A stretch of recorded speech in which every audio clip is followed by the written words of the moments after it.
Hey Bogdan, I have to give you credit.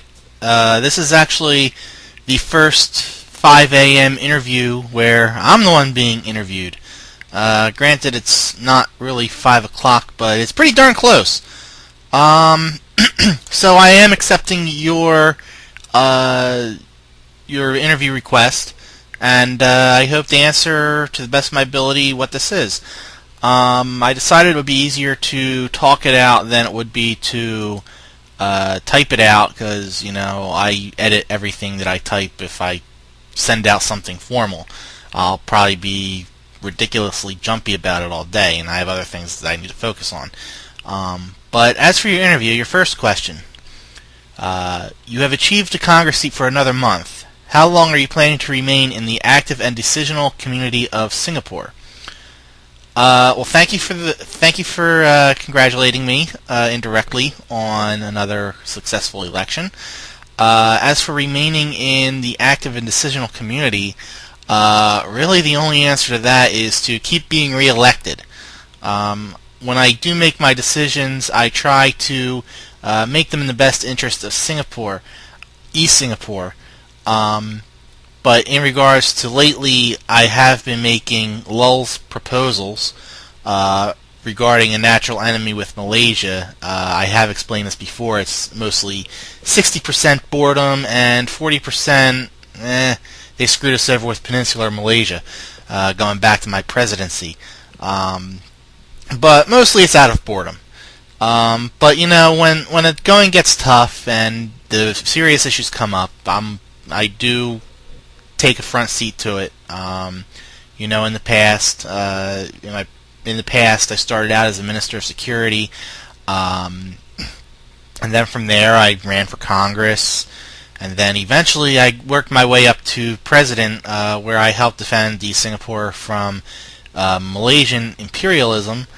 And even after my presidency, even though I didn't want to run, it was like another full-time job.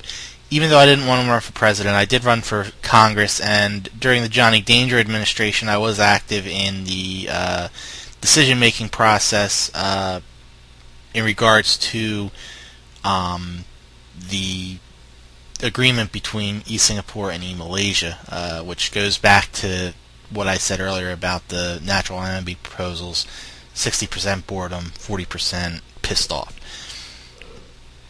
Second question.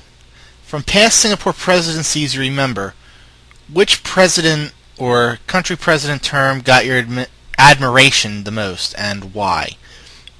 Well, the most admirable country presidency I have experienced was not a Singaporean one. I'll get into that later. But Singapore-wise, I would put that as the Tommy Aquinas presidency. That's where I actually started to really get involved with eSingapore in the decision-making process. Tommy Aquinas, his Minister of Security had to go away for 2 weeks. So I filled in. And, it fit me well because in real life, that's kind of what I do. So I helped to shape the modern process of the Minister of Security in that way. But I loved the way that Tommy reached out to people and how he was trying to create an alliance, which eventually fell through after he had left. But that basically shaped my whole political persona in eSingapore. That presidency did. As for the presidency that admires me the most, I have to admit, is not Singaporean. That was the Emmerich presidency back during the peace invasion of the EUSA, where I also was involved. I had to admire the guy. He had this gigantic user base to lead, and the EUS was eventually down to one region, Florida, and Emmerich just pushed everything back and negotiated, and just pushed everything back and pulled the EUS to the way it was. in terms of my own presidency, when we were being invaded by Malaysia, I felt that, hey, this is my Emmerich moment. We have one region, but at the same time, it is the only region that Singapore has ever had. So I just wanted to push and push back and get into another region, which we did, and we did it successfully. I would have liked to hold on to it, in all honesty, but that didn't happen, and we all know how that ended up. So what has kept me playing so far? Well, here's the thing with me playing. I can't really quit. I'm not a quitter by nature. I've been playing for several years now, and I've put a lot of time into eRepublik. I earned a lot of gold through a lot of hard work, and even though the game itself has degraded into something that's really not that flexible for players in terms of society and interaction, I just can't bring myself to abandon everything that I've done so far. And I think that, that has kept me holding on the most. Excuse me again. I actually had a plan last month to try and commit suicide in eRepublik. It's funny how that worked out. I went into a battle. I completely wiped myself free of health, and then to finish myself off, I went and worked in my own companies as a manager with 10 health. Eventually got down to 10 health, but the problem was I had two houses, a Q4 and a Q3.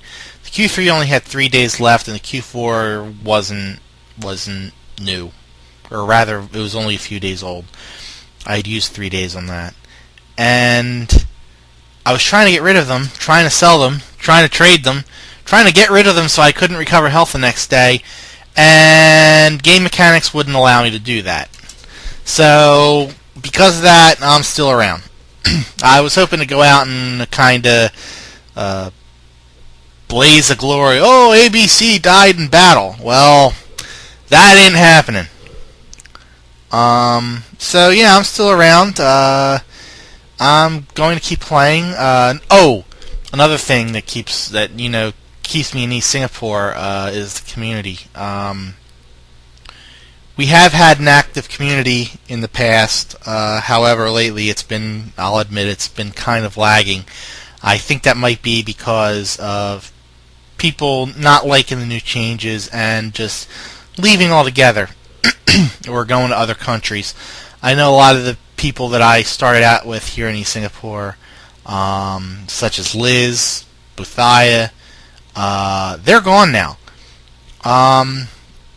So I feel like I need to stick around with the next generation. I do my best to try to facilitate some conversation in there with my shenanigans. If nobody knows what that is, it's where I post random pictures at 1 o'clock in the afternoon on my lunch break.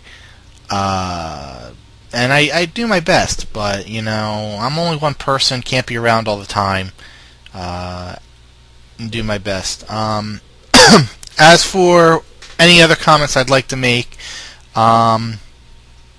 my comments to the current president, Mr. 2, keep at it. You don't give up. You might be discouraged, and just go with the flow. React to whatever comes your way. Yeah, that's about it. So, I am ABC, and this has been an epic 5 a.m. interview. Well, now it's 6 a.m., so I gotta get going. Have a great day, everybody.